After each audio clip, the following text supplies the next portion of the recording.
Plenty of seats up front here. Good evening, everyone. I'm Tony Waldron.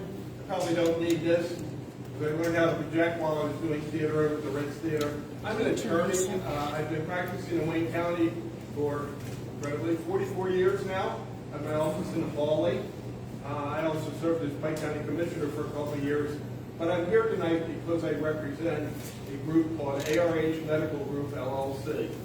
And they are involved in the life-saving efforts to run rehabilitation centers.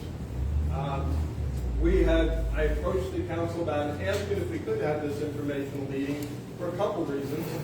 One was because there was a prior application submitted by Wayne County back in the summer that had a broad reach of what they thought they would be able to do with the property that's at issue here. And that property is the former Mallard Meadows property just down the highway, up Delaware Turnpike.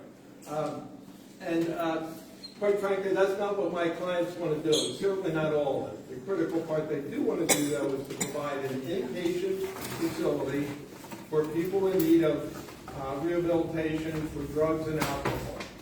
And there would also be a detox part of that. You're going to hear from the people that are experts at that, and I have three of them here, but that's what's being proposed, okay? I know there was a lot of concern last year about various services that were going to be in there, and some of them would be people coming and going, and understandably there might be some concern there, although it certainly is needed in Wayne County, but there are different places where certain things can go. Quite frankly, people say, well, why here? Why not somewhere else? Well, the reality is having an existing building that could be converted into this rehabilitation facility is a simpler way to go than starting from scratch. It's also an opportunity to have it in the center part of the county to provide job opportunities. You're going to hear about that as well. But also to do it in an environment that is controlled and that is not going to in any way interfere with the community around it. But that's why we're here. Now, it's also to answer questions. Certainly, as I explained to my clients, if the council, any of the council members want to ask any questions at any time, even if it's to interrupt the presenter, feel free to do so. It's kind of like a judge in a courtroom. Although this is not a trial, there's not a stenographer here. We're not asking anybody to take any votes tonight. That's clear in the advertisement that Heather has put into the paper, and I appreciate that. But we are here to answer those questions. We're also here to answer questions of the public. Although, quite frankly, to avoid this kind of breaking up, I've been through lots of these hearings over 40-some years of doing this, because one of my specialties is municipal law. We want to try and control how those questions come through, so if somebody has a question, somebody from the council can kind of recognize them, or I will, and then we'll direct the answer to the respective person. We don't want kind of back and forth arguments on either side, either the people that are talking on behalf of the project or the people that are asking questions. If you're opposed to it, you certainly can express your interest, but quite frankly, this is an informational meeting. We expect that we're going to be submitting an application, a zoning application, that would require a public hearing. That would be an advertised public hearing that will not be happening right away. Probably the earliest that would happen would be in April, but that's really up to the council, not to me. We will get an application in before next week's council meeting just so that they're aware of that. When that happens, there will be a more formal process where people have a right to cross-examine witnesses, for example, present testimony of their own. Obviously, the applicant, that's this ARH group that I represent, would be presenting its own explanations of what would happen and how it would fit into the requirements of the Waymart Borough zoning ordinance. But for right now, the purpose here is to try and see if we can shed some light on what it is ARH is going to do, even why it's different from what Wayne County originally proposed. And by the way, all three Wayne County commissioners are here tonight. We certainly appreciate that because they support this project. In fact, ironically enough, they're the ones that suggested that my clients contact me, partly because they knew I had a little more time on my hands since I am no longer the county commissioner in Pike County, but also because I've been doing this kind of work for 44 years. it also doesn't hurt the fact that I'm also 44 years sober. I am an alcoholic and a drug addict. I went into a rehab in 1980, and the good news is that it can give people a second chance in life. And so I certainly believe in this project, aside from the fact that I'm here representing a professional capacity. But so do the people who are involved in this project. One of the key people you're going to hear from, and I'm going to stop talking in just a moment, is going to be Katie McKendry. And she is the clinical and executive director of Little Creek Lodge, which many of you might not even know exists. Some people in this room do. But that is a drug and alcohol facility, treatment facility, that's in southern Wayne County, if you will, outside of Hamlin, between Hamlin and Newfoundland. And it's been there for a number of years, and Katie has been involved with that for a number of years, and she's going to tell you quite a bit more about it. But that's why we're here tonight. I absolutely want to thank the council for agreeing to schedule this, and I also want to thank the fire company for making the space available, because that was certainly good, because we wouldn't have all fit in the regular meeting space that the borough has. So that's basically why. Now, the one other thing I'll touch on is why is it needed? Because quite frankly, drugs and alcohol touch all of us. I can't believe there's anybody in this room that doesn't know a person who's had a problem with drug and alcohol, possibly even going to rehab. Sadly enough, there's also a lot of people who have died as a result of drug abuse and alcohol abuse too. The alcohol may not kill people just by taking it, but unfortunately it can destroy health. It can also have people drive off the road and die. But just in the last 2 weeks, I think it was about 2 weeks ago, the RAND Corporation does a lot of studies, published a study based on a survey of several thousand people, and 34% of the people knew somebody who had died of an overdose. So the idea that this is just a city problem or a problem that's somewhere else and not Wayne County is not accurate. And the idea of having a local facility, instead of people having to drive or travel to Philadelphia or even Scranton to an extent, because there are some facilities over that way. The idea of having a local facility is something that the county thinks would be a great idea. Because my clients have the experience of running a rehab here in Wayne County, as well as they run two others, one down in I believe it's in West Virginia, the other one in Florida. And they'll tell you a little bit more about that. Pat will be talking about that. We feel that they're in the best place to do this. This is not a situation where we're saying, well, let's try and see if this works out. They know how to do it. They're going to tell you how it would operate, how it can be safe in the community, how it can be beneficial to the community, in more than even just a way of helping people recover from the disease of alcoholism and drug addiction. So I'm going to be introducing in a moment both Pat Curley and Katie McKendry. They're going to do a brief slide presentation. It is brief, a little bit about Little Creek, and then Katie's going to talk a little bit more about that operation there, and even introduce some people that have gone through the program who are now still involved with that program because they've had successful recovery to this point. Pat's going to talk a bit more, and Gary can certainly add in as well, about ARH, how they operate, how the business runs, what kind of jobs it would produce, what kind of safety measures they have, that type of thing. And then we're going to hear also from Joe Sarachak, who's the director for the Wayne County Drug and Alcohol Commission. He's going to talk briefly about why this really works for them in terms of what they try and do for our community, our Wayne County community, and we'll also hear from the commissioners. As I said, there'll be an opportunity for questions. In fact, because that's a number of different people talking, if people have questions about something specifically explained by one of these people who are going to speaking tonight, if it's already with the council, we could have those questions asked at that point. But if it's going to be comments about whether you are in favor of it or even not in favor of it, it'd probably be better to hold those to the end, just so that we can get through this thing and it doesn't go on too long. Thank you for your indulgence in listening to me, and I'll turn it over to Pat and to Katie.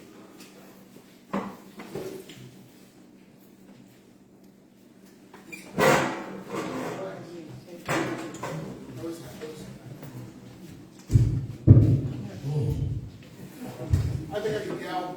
Everybody hear me okay? Great. My name is Pat Crilly. I'm originally from New Jersey. I'm the CEO of ARH Medical Group. We're a small company that operates a number of inpatient and outpatient substance abuse treatment facilities, currently in 3 states, as Tony said. First off, I'd like to thank everybody for coming out here and showing some level of interest, having some level of an opinion one way or the other about this subject. And I'm hopeful that there's some information to be shared here today, both from this side of the table as well as from you guys. It's equally as important for me to understand what goes on in the community that we serve the population in. I'm going to talk briefly. We'll breeze through this PowerPoint in 6 slides. It's real simple. A couple bullet points, a couple of pictures, and then we're going to move on. But like I said, my name is Pat Crilly. I'm originally from New Jersey. I'm a person in long-term recovery. I got clean when I was 20 years old.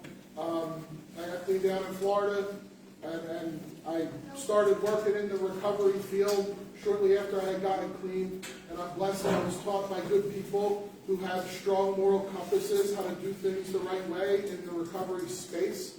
And I was given a bunch of opportunities to try to help people, and that's something that's really important to me. And I'm gonna start here on this slideshow here. A little bit. It's over on the TV over there. Don't be brave than that. I'll read the stuff on there, so you don't got to get out the magnifying glass to read it. This is a little bit about how Little Creek Recovery, Little Creek Lodge was formed. It was founded in 2007 by Wayne County locals Andy and Barbara Pace. They are the people for which we acquired Little Creek Lodge through. The concept behind it was developed by Andy Pace. He's a person in long-term recovery, and he was a stakeholder in the area that knew that there was a need for some type of ongoing, intensive inpatient services for people, and it was really kind of started off of a necessity for that. The idea when it was founded was, and I'll read it specifically, designed to help young men find ways to recover through 12-step philosophy, adventure trek, vocational experiences, and musical expressions. I did not make those words up. They're on the website, and those were from Andy's mouth. Andy was a former musician, and he really brought that music piece to Little Creek Recovery. A little bit about Little Creek then and now, and how things have kind of changed over the years. Again, Little Creek Lodge was founded in 2007, took its first patients in 2008, and obtained a license through the Pennsylvania Department of Drug and Alcohol Programs in 2012 as a residential adult treatment facility. Shortly after that, out of an abundance of need, Little Creek Outpatient was formed, which currently operates just outside of Hamlin. Katie will speak a little bit more on that. In 2017, Shane's House Sober Living was created. It's a safe place to continue the recovery process for the people who originally the concept were people who were moving through Little Creek Lodge, kind of continuing the recovery process in Shane's House. I'll speak a little bit about now how, and again I'll read these to you. You don't got to hurt your eyeballs trying to read them things. How ARH Medical Group acquired Little Creek Lodge. So ARH Medical Group was formed in 2016. We were a very small group down in Florida at the time. We had operated one inpatient detox program, and there was an opportunity presented to us about Little Creek Lodge. Well, at the time in 2016, let me take a step back. In 2016, we were just one inpatient treatment program down in Florida. We kind of had gotten involved with a treatment provider in West Virginia, the state of West Virginia, and it was a very interesting experience for somebody like me, being a typical Jersey guy, landing in a place like West Virginia, and it has been a very heartwarming experience to work with the people in West Virginia. We've since have grown. When we first started, there was a 30-bed inpatient facility out in the middle of the woods in the middle of nowhere, West Virginia. We since have grown. That program now has a total of 160 beds in 2 different locations in the state of West Virginia. We accept West Virginia State Medicaid. That's something we're very proud of. Our whole business is kind of helping the population that has a hard time accessing services and being able to provide like a top-notch level of treatment for people who maybe don't have that opportunity. And it is something that's possible.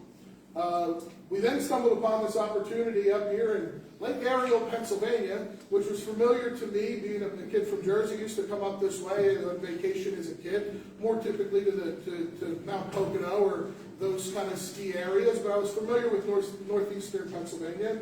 And one of my partners has had a home in northeastern Pennsylvania for 20 some odd years now. So it was kind of a close to home place for us. And we walked into Little Creek Lodge, met with Katie and the staff, some of which are here today, and had spoken with Andy and Barbara Pace and understood what it was that they were trying to do. And to put it in as respectful and appropriate way that I can, I think that they knew that it was time for them to kind of, hand this thing off to another group that was going to be able to continue with what their mission was. And I think we've done a very good job at that. So we acquired ARH, this is the little bottom rectangle. ARH Medical Group acquired Little Creek Lodge in 2020 with the idea, and it made my job really easy. The idea was, don't change anything. It was really kind of a wild concept, right? I'm used to solving all of these problems and trying to recreate a wheel. The idea was, buy this thing and don't change it. And that was, a testament to the staff and to the program and the community that was developed within the walls of Little Creek Lodge and Outpatient. And I feel as though we've done a really good job with that. And currently we're operating in the state of Pennsylvania, West Virginia, and Florida. We have about 250 employees and have treated over 2,000 people in 2023 alone. So we've grown quite a bit from kind of a humble beginning. And the Little Creek acquisition was one that just made total sense for us. We're not some big group. For a long time, it was pretty much just me and a handful of people just trying to not do the wrong thing. And most days it's still kind of like that, of let's not do the wrong thing. I'll move on here. A little bit of what it's like now for a day in the life of a patient currently at Little Creek Lodge. This is our inpatient program. It's 16 beds. And as I said, it's in Lake Ariel, Pennsylvania. I'll read these again. Typically, it's weird. I don't normally like to read the bullet points, but it's hard to see, so I'm going to read it. Group or individual therapy provided 6 hours daily. Adventure Trek, which is something that Katie will speak on a little bit, is done twice weekly. We also do weekly family therapy, and it's not, each person is a little bit different when it comes to the family therapy aspect of it. Each family is different. But we really do understand that addiction is not something that just impacts one person, it impacts the entire family. Vocational counseling, medical evaluation of full medical staff, inclusive of nurses, vocational counseling provided by qualified staff. Our therapists apply ratio is 1 to 8, so there's never more than 8 people who are dedicated. There's never more than one therapist dedicated to more than 8 individuals within their caseload. And then high quality meals. I'm not gonna lie, I didn't make the food picture, the big one, on purpose. It was just the way that it kind of came. When I selected the design, I was like, oh, I like that. The food looks good. This is the last slide, and I'll stop worrying with this stuff. I wanted to touch a little bit on what it's been like to have involvement in the community in northeastern Pennsylvania. So when somebody leaves our program, they don't really leave our program. They are part of kind of our quote-unquote family forever. And when somebody leaves, it's kind of a vulnerable position for somebody to be, right? It's easy to do the inpatient side of treatment, at least from a standpoint of it's incredibly safe, and a lot of decisions are made for each person, right? It's voluntary. However, once somebody leaves, it's a little bit more challenging, at least internally and with decision making. So we work with each person to develop individual recovery plans. We have an alumni department that stays in contact with each person that leaves our program. We work with each person as they leave to try to help with their gainful employment. Right? Like it's from experience as a young man, going through rehab, it was challenging for me to find my way. And I needed the help, thankfully, of the treatment provider I went to, which taught me a lot personally and professionally, what it was like and what I needed to do to be productive and feel success. We do that same thing here with each person. Reintegration into the community and collaborating with local human service agencies to just make sure that people have the services that they need when they leave our confines. It's not the easiest job in the world, but it is something that's really important.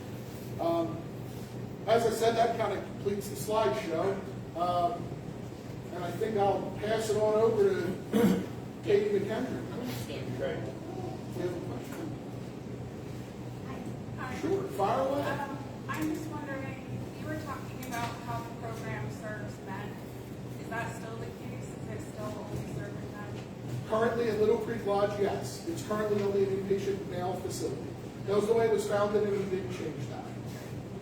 Of course. You mentioned you take less virginity medication. Are you planning on accepting Pennsylvania Medicaid plans as well for this facility, or is that not been incorporated yet? We've, the concept behind this was driven by this guy next to me, who Jeff will talk in a little bit.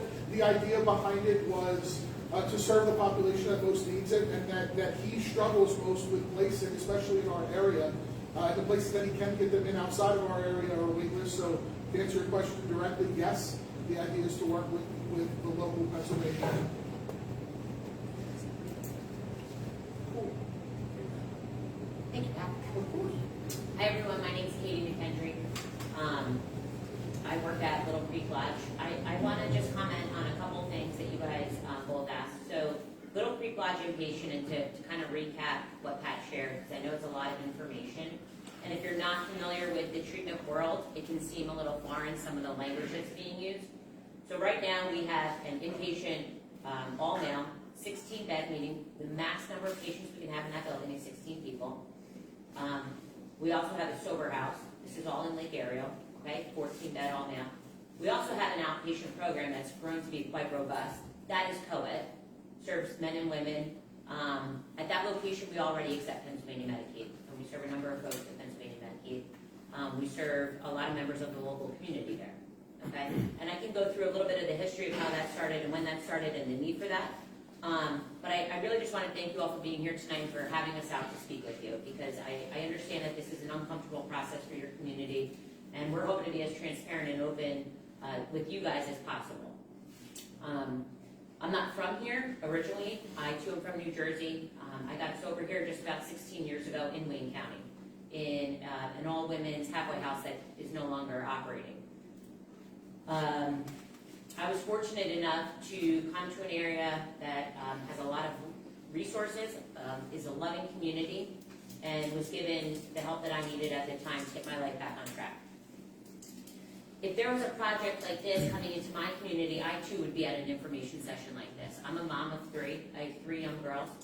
And I would be very interested to know the people that were looking to bring this type of operation into my community. So I thank you all for being here tonight. I know you guys, from what I can tell, having met folks from this community through the work that we do and other initiatives that we've been involved in, it seems like you guys are a group of very hardworking, honest, tight-knit people, and you're looking to do the right thing, and you just want to make sure that other folks have the same interests as you, and I think we do. I asked 3 now friends of mine and former clients, a couple of our employees, from this community to come share tonight on their experiences. I joined Little Creek in 2015. At that time, I operated a private practice. I was a therapist. That was kind of my end game. Like, you know, if you work in that field to be able to make your own hours, control your client and your caseload, especially as a mom, I had a great operation going. I was approached by the former owners, though, Andy and Barbara, as a licensed individual to come on board part-time and supervise some of the counselors and to oversee the outpatients starting in 2015. And I did that. Within 2 years, I closed my successful practice and came on board full-time because of what we do at Little Creek and what I was a part of. During that time, we opened our outpatient office, like I mentioned. Initially, it was intended to just serve the men who came through our inpatient program. If you're not familiar with this type of industry or this business or the health crisis going on, there's a very high relapse rate when people leave prison, when they leave treatment, or when they've been sober for a period of time and pick up again, whether it's alcohol or drugs. And so we opened up the outpatient program as an extension of our inpatient program. Very quickly, got to know Jeff and understood the need that was in the community for local residents in Wayne County to access outpatient treatment. A lot of parents, for example, don't have the ability to leave their homes for a month when they have children, jobs, and responsibilities and go across the state to treatment. And so being able to provide community-based outpatient treatment in the community, out in Lake Ariel, was something that really served the community very well. We became co-ed, we contracted with insurances, we contracted with Medicaid, and our census grew. That's still the case. We opened up Shane's House in 2017, the sober house, because there was a need for safe, sober living. I'm not talking about people looking to charge room and board just to collect the rent and not make sure that someone's staying sober. That program there is staffed 24/7. We provide rides, we provide oversight, frequent drug testing, lots of supervision, coordination with the families, things like that. I don't know how familiar everyone here is with the industry in drug and alcohol treatment, but as the opioid epidemic has spiked, things have changed quite drastically, especially over the last 10 years. So because there was such a need for treatment, some of these larger organizations that are more kind of, I'm going to call them box store style types of treatment centers, started to expand throughout the state. Now that was a really good thing because it provided access and treatment for a lot of people. And while there's a role for that, where we differ is that we provide truly individualized treatment to people.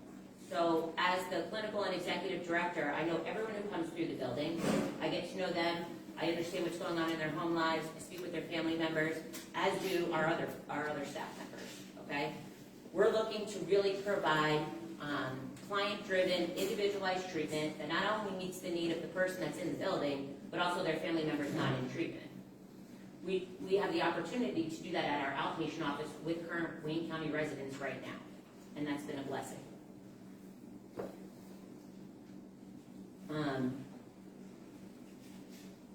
To talk a little bit about the breakdown of our treatment, Pat mentioned we provide clinical programming, 12-step immersion, adventure trek programming. Okay, so what does that all mean? What that means is we provide individual, group, family counseling. Okay, so there we're talking about our inpatient currently or our outpatient office, God bless you. At our current inpatient operation, we do adventure trek programming. What's going to set us apart, aside from individualized treatment, spending time with our clients? Well, we want them to stay integrated in the community, stay active. We don't want folks to feel institutionalized per se. And so we have something called an adventure trek program where 2 days a week, we take them off site and we do something community-based, depending on the weather and the season, something adventure-driven. Our current adventure trek coordinator is a Honesdale native, and he's been with us probably 10, 12 years at this point, with no plans to retire despite 2 recent knee replacements. We go and attend outside 12-step meetings in order to help our residents who are currently in treatment familiarize themselves with that process. People can come into rehab and do a great job and work on their treatment goals, and they're in a safe and structured setting, and it's not really helping them prepare for that next step of reintegrating into the community. These are all things that we would want to do. Okay, this is all stuff that's very important that we want to carry over and be able to offer to more people, male and female, and reach a deeper, a more wide demographic. The Adventure Trek program, the 12-step meetings, we're also partnering. This is a new thing this year. It's been very exciting. We partner with a local dog rescue program where high-need dogs that would have otherwise probably been put down, we match them with a resident, we provide care, training, and services to them, and it's also been really good for our residents, and that's something that we take a lot of pride in. Our interactions with the community and our relationships with the community over the years, we've provided educational forums out in Lake Ariel, out of our outpatient office. We've passed out over 600 Narcan kits to the Wayne County community. So that means every school district we've hit, Sheriff's Department, District Attorney's Office, police forces, state and local. All of the local emergency response personnel, we provided trainings to like the security groups in some of these communities, like the Hideout and some of the other ones down by us. And that's something that we take a lot of pride in and will continue to do. We recently turned that entity over to the Right Center. They're going to be what's called a single county authority now, and we plan to work with them to help continue to disseminate Narcan into the community.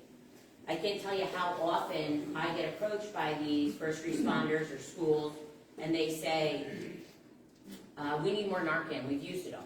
It happens very often. So this conception or this idea that this isn't happening here, all of the Narcan we passed out has stayed in Wayne County and is being used. That's meaningful. The other thing I think that's important to note is that, especially since the pandemic, but over the last 3 years, our, how do I want to say this, the substance that folks are coming in most dependent on is not opioids, it's alcohol. So the idea that we're going to be primarily treating drug addicts or folks with legal backgrounds or not, the reality is we're seeing a lot of alcohol use, amphetamine use, and not just opioid use. I look forward to answering any questions you guys might have around the types of folks that we want to work with, employment opportunities, fears that you guys have maybe, and how we can best answer your questions. I would also like to say that I would invite anyone, if you're interested, to come out and see how we operate at Little Creek. I'd be more than happy to have you come out for a meeting, give you a tour of the property. I don't care if you are a citizen of the community, if you are a council member, whatever your role is here, if you're interested, we're extremely transparent. We'd love to have you out. We can even feed you if you'd like. And just to touch on some of the concerns that have already come across my radar, and Pat mentioned them, we're looking to provide inpatient care. Not crisis walk-in, not outpatient there, not promote a transient sense of a population there, okay?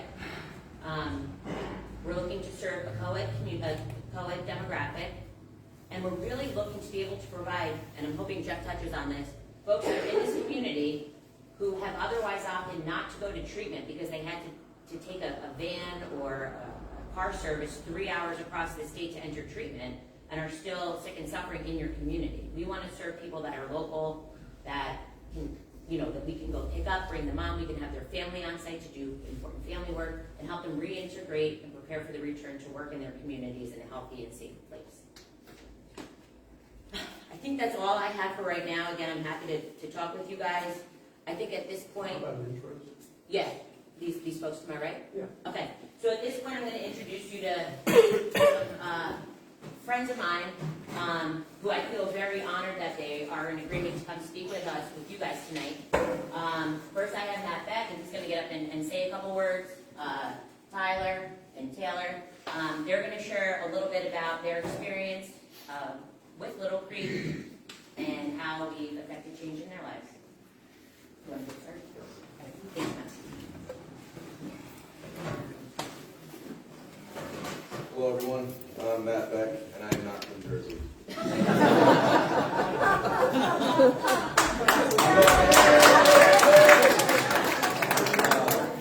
I grew up in Waymart. I'm a former business owner in town, and currently raising my daughter here with the help of my family. Considering how close-knit the community is, I thought it would be important for me to say a few words about my experience with Little Creek, both as someone that went there for treatment and someone who is currently employed there. By my late teens and early 20s, I found myself struggling with substance abuse. At the time, I thought that I would grow out of it like people in early recovery tend to do. But for me, my experience was different, as I lacked control to know when to stop. Having little to no knowledge of substance abuse treatment, I relied on willpower, legal consequences, and warnings from family and friends to try and keep myself on the straight and narrow. When these external motivators worked for a period of time, I often found myself struggling to feel comfortable in my own skin. Guilt and shame became constants with little fulfillment in my life. I never understood why I felt this way and continued to suffer internally without having an answer to why. Those with an understanding of substance abuse know that without a solution to the problem at hand, such struggles are going to continue with little chance of lasting sobriety. I continued to put on a fake smile and acted as if everything was okay, further burying the feelings I didn't know how to express. Despite being able to maintain a successful life on the outside, in the inside I continued to battle my demons. When my wife Bianca tragically passed away on May 1st, 2019, my life began to spiral out of control. Everything I buried deep down beneath the surface, I struggled to maintain, and my life became unmanageable. Afraid to admit to anyone how I was really feeling, due to many different factors, led me to turning into a person my family and friends didn't know. Once I hit rock bottom, I was convinced by loved ones to seek treatment. This was when Little Creek came into my life. Once at Little Creek, it was clear to me that this place was different. Little Creek makes you feel like you're part of a family. The staff and community were very welcoming. They helped me realize that I was not alone in this battle, and that it was okay to feel the way that I felt. Through individualized treatment, I was able to process the issues that were holding me back from being the man I wanted to be, while building a strong support network of people that genuinely had my best interest at heart. I can honestly say I don't know where I would be if it wasn't for Little Creek. Upon completing treatment, I began working at a local factory, but I knew that I wanted to one day be a part of the Little Creek family. I needed to start over and find a new career that would give me fulfillment and give back what was so freely given to me. When an opportunity presented itself to join the Little Creek team, I accepted a part-time position while keeping my employment at the factory. I was thrilled that Katie gave me a chance. I was thrilled that Katie took a chance on me and did whatever I could to work my way up through the ranks. I instantly fell in love with my new position. Getting to work with individuals struggling from the same problems I experienced brought me great joy and fulfillment. Seeing the change in individuals from the time they step in the door to when they leave is truly special. And I know that is from the care they receive at Little Creek. 2 years later, I am the alumni coordinator and responsible for keeping in touch with everyone upon leaving treatment, which allows me to help others follow through on what they got started at Little Creek. Just like as being a client, anyone that works at Little Creek becomes part of a family. A family that always has everyone's best interest at heart, which starts at the top. Not only do they lead by example, but they allow you to grow individually and work towards your goals in a very supportive manner. After working at Little Creek for a year, I realized that helping others was a passion of mine, and I'm now working towards my master's degree in the field, which would not have been possible without Little Creek taking a chance on me. Today I'm a better father, a better son, a better son-in-law, a better brother, and a better friend because of the foundation I was able to build while at Little Creek. And now that I am part of the Little Creek family, I want to help make positive changes in the lives of others, which is something I value immensely. It's understandable that some people might have misgivings about a treatment facility being in their community. But in my experience, the treatment I received at Little Creek saved my life and the life of many others. Thank you for giving me the chance to speak, and I hope I was able to shed some light on how truly special Little Creek is. Thank you.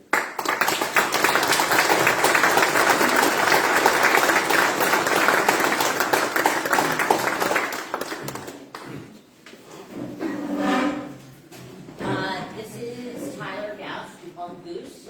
He's going to speak about his experience. Not that. Hi everyone. Like Katie said, my name is Tyler. Similar to Matt Beck, I'm half-life native to the Waymar area, graduated Western Wayne. Grew up in Allentown area, moved up here like early teenage years. Kind of like a bit of a culture shock. Tough to fit in. That's kind of when like my drugs and like alcohol kind of set in for me. Really all my doing, it was kind of like grew up with a decent family, parents did well, raising me and my brother, and I kind of just like pushed them away, and I was mad at them for the kind of like the whole move, and coming to a new area, not knowing anybody, and basically decided to go against every word that they ever, I grew up listening to them of what they told me about drugs and this and that. I kind of went my own way, did my own thing, got, involved with, people and things I shouldn't have. Struggled with addiction for probably, I'd say, close to 8 years. In and out of multiple treatment centers, like Katie had touched on, kind of like the, box cutter, cookie cutter, treatment centers, you kind of just in and out, it's like a revolving door. You don't really, it's a little bit different than like Little Creek, like when I went through the program there where it's more individualized, like Katie had said, like everyone wants to they have their best interests at heart. They want to truly know how you're doing, they want to see how you're doing, they want to see you get better. So I went through the program at Little Creek. I've worked there now for probably about 5 years. Do a little bit of hard adventure trek coordinating, assisting. Today we took guys rock climbing. So we did a little bit of team building with that, which was awesome, really good day. Take guys kayaking, we do all kinds of stuff. The opportunities that I got at Little Creek, working at Little Creek, I'm a wilderness first responder now because of it, because we're taking guys out into the woods. I actually remember taking that photo at Crompton State Park. And the feel at Little Creek when I arrived there, it just kind of felt like I was at home and it felt like I kind of belonged there. Other places I kind of just went under the radar, didn't really reach out to anybody, didn't speak honestly, didn't really tell people where I was at. And the staff at Little Creek kind of pulled that out of me and got me to be honest with myself and others around me. The staff there is truly amazing. They also took a chance with me and hiring me on after I met the requirements for employment there. Do a little bit of everything there. I'm willing to help anybody with any daily activity there. And we also do, Matt Beck does a lot of the alumni coordinating stuff. So we do adventure trek, alumni outings as well. The big one is usually kayaking on the Delaware River. So we have guys from New York, New Jersey coming to visit for us with those days. We have a guy from West Virginia that comes up every single alumni event that we do. And we also had a guy and his wife come up from Texas for a kayak trip. So that being said, like that just goes to show like how much people get out of Little Creek and how much it means to them to travel that distance for, half the day or the day.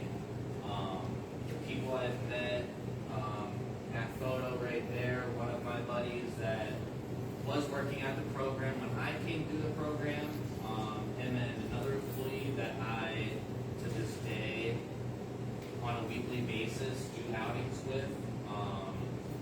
And I basically formed like a family through the people through that program. And I owe them my life.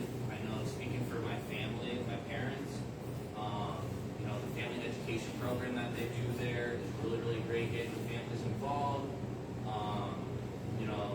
I think family education is probably a really, really huge part that, parents don't really know what's going on with their kids or your kids, they don't want to get honest with their parents. They don't want them to think there's issues. And Little Creek really helped, get, the client, to start being honest with the parent and let them know how they're doing.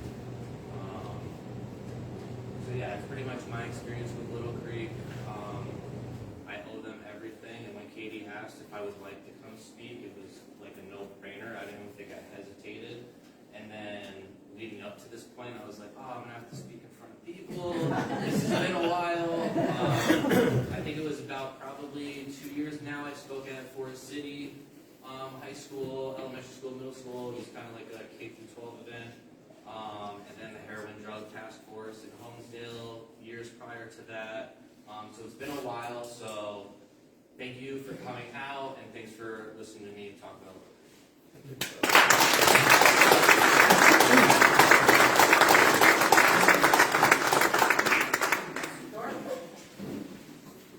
I don't know that Taylor needs an introduction, but this is Taylor's work. Definitely half the Jersey. So I'm Taylor Thorpe, born and raised here in Waymark. Little Creek Creek saved my life, not once, but twice. I think the experiences I've been taught there, the lessons I've learned to take with me every day. I went in there really overweight and through their adventure trip program, now I'm running marathons and biking all the time, and I found a new way of life. As for, I think Little Creek would be perfect for this community because it helps build families back. I ruined my family over and over again, and Katie is one, for lack of a better term, one hard ass. She definitely keeps you on your toes at all times. I wouldn't trust any other rehab going in out there. I don't just know the base of these guys. And it's a community where you can reach out to any of them, and it's like you've never lost touch. But I think when Katie said that it's not so much a heroin issue anymore as it is other drugs, that's something we forget to talk about, is the alcoholism and all that. So I personally think it would be great to see Little Creek come to Waymart. I think it's well needed. I think too many times we walk past people and we don't even give them the chance, and sometimes we say, well, what more could we have done? Why, like, he died, and I feel so bad for the family, but what more could we do? Like, we have an opportunity, and that's what more to do. Because too many of my friends, they ain't here to talk about it anymore, they're dead. And it's because in Wayne County, in my opinion, we're 20 years behind Lackawanna and Luzerne County in the drug treatment program. Because we don't have enough help and support. So. Thanks, Todd. Thanks, Dad.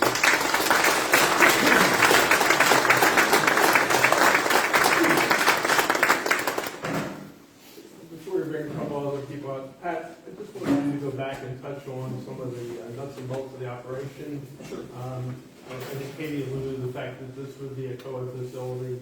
Could you tell us approximately how many beds? You looked at the building, right? Yes. You have a letter of intent with the owner of that, the Yeah. LLC that owns it. Yeah.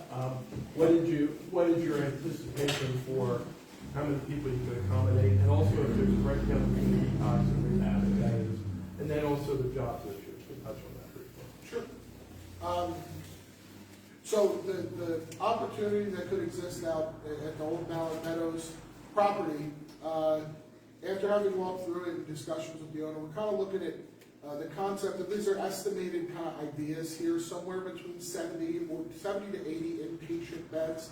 Again, Katie stressed the fact of inpatient. The way that works is it's done by scheduled admission only. This is not a walk-up center. We do not accept walk-ins. We have an admissions team that deals with people calling in. We do in-depth assessment on those people. They are approved by our medical and clinical teams prior to walking through the door, so we know, generally speaking, what type of person we're in for when they walk in the door. Of those 70, approximately 70 and 80 beds, somewhere between the range of 12 to 16 of them would be inpatient detox beds. What that means in layman's terms is when somebody first comes fresh off the street and they're at high risk for adverse withdrawal symptoms, anything from, night terrors and cold sweats to seizures. For coming off of different substances, there are some very severe risks associated with that. So of the 70 to 80 beds, we would anticipate somewhere in the realm of 12 to 16 of those being inpatient detox beds. Also, the place will be fully staffed with everybody from entry-level type positions to highly skilled, licensed individuals going everywhere from, licensed practical nurses all the way up through licensed counselors, mental health professionals, so on and so forth. And I would estimate, based on our experience and kind of the way we've kind of drawn this thing up, I would estimate somewhere between the range of 70 to 80, maybe 90 jobs by the time we're fully operational. And again, some of those are entry-level type jobs. Some of those require some level of licensure or accreditation or certification of some type. I think those are the main things I was going to answer. That. One Oh, co-ed, yeah, this would be a co-ed facility. You mentioned license. This type of facility has to be licensed by the state, correct? Yes. So we would have to have the comparable license to what we have currently in Little Creek Lodge. It would be inpatient detox and residential adult treatment license through the Department of Drug and Alcohol Programs. That's done through the state of Pennsylvania. And currently, we also have an accreditation through the Joint Commission that exists currently at Little Creek Lodge, an outpatient. That's something that we would have hopefully the new facility as well. It's a federal credential. They take kind of the basic set of state standards and apply a more stringent set of standards for facilities to apply in their kind of day-to-day operation. Kind of the gold seal, if you will, and ironically, that's what their logo is too, is a gold seal. So that would kind of be the concept and the plan there as well. One last thing, which would be security. What about visitors, people coming and going, that type of thing? And also, what if somebody just isn't cutting it wants to leave? Sure. So I'll start on the visitor aspect of it. All of those things, a lot of the practice that we have currently in Little Creek Lodge is something that is scalable to a bigger operation. So everything would be done by schedule, visit, if you will. Again, we're not dealing with the walk-up stuff. People kind of just coming and going. So visitation, stuff like that would be done based by the clinical team, the therapist, case manager, kind of the treatment team would set those things up with each person as the clinical team saw fit for them. In terms of people being unwilling to stay, so this would be a voluntary facility. This is not an involuntary type of provider. What that means is somebody can come and go as a patient. I guess I could say as you please, but we have the opportunity to say no if we don't want to take somebody back. But somebody does have the opportunity to leave the program, and that is something that happens, right? Like that's not something that we can avoid. However, just like some other things, the practice of what we call AMA blocking, what that stands for is against medical advice. Somebody leaving the facility against medical advice. There's a whole process that takes place when something like that goes on. It's not fun for the person who wants to leave. Because it's not that we make it difficult, we certainly don't hold people against their will, but typically when somebody wants to leave an inpatient treatment center, it's not for a good reason. Normally there's very, very few good reasons to leave an inpatient treatment center. And we try to capitalize on that knowledge and experience. We have a very comprehensive way of trying to prevent people from doing that. One of the things that, and I kind of take personal pride, I guess, that I've been given some level of autonomy to conduct some of this stuff. The absolute last resort, the only time, and this is the way we operate in other states currently here in Pennsylvania too, the absolute last resort is somebody walking up the street leaving against medical advice. What that means, and this is what I went in West Virginia, I had a similar meeting like this with the people there, and I said, when you see somebody walking up the street, what that means is they refused a ride from us to a safe place. Meaning that they wanted to leave so bad that they said, no, first, that's not the first step. The first step is going to be trying to get them to stay. The idea is if somebody is unwilling to stay, we will work with their family to try and use them as leverage to get somebody to stay. If we realize at a certain point that, hey, this person simply isn't going to stay here, we will try to find another provider that will work with them or that they will go to in an effort to continue their treatment so that they're not at higher risk than what they might otherwise be. And an absolute last case scenario would be we'll drive them to a safe location. Whatever that location would be, whether that would be considered home to a bus station home, to the hospital if that's what's appropriate for that person, so on and so forth. So that is a real thing, but the same message that I shared with some other folks is that the only time that you're going to see somebody walking down the street from us would mean that they refused a ride from us driving them to somewhere safe. In which case, that is something that could take place, although it doesn't happen all that frequently. I think in 2023 there were a total of 2 people that left Little Creek Lodge that walked up the street and used the ride. One of them we actually got back very shortly. There's a single town here? I'm sorry? What happens then if they refuse your ride? Where they going? Sure. Well, Walking where, you know? I mean, I would Then they're gonna be sitting here at the corner, hanging around the town. Let me ask you this, how many houses, schools, churches, and parks are near Little Creek facility? Currently, Yes, how many schools, parks, and what was the other thing? houses, Houses? yeah. I wouldn't be able to give a specific number to That have that. kids and all that stuff? Yeah, yeah, there's family homes right around there. It's located on 191, correct? Yep. Yes. Do you have any pictures of your facility to put on that screen? Sure. Of the surrounding area of the building? There, It's nothing but woods. No, I mean, I could, that's kind of not true. There's half a mile down the road is the Hamlin Library, which was our former outpatient office. We And were you know how attending, close my house is to that building? What- Hop, skip, and a jump. I, There's nothing for a little bit over there, it's all woods. I know where it is. there's residential properties right on either side of us. They're not directly near the building. They are, would you like, you're welcome to come out and I'm happy to. I don't need to, I know where it is.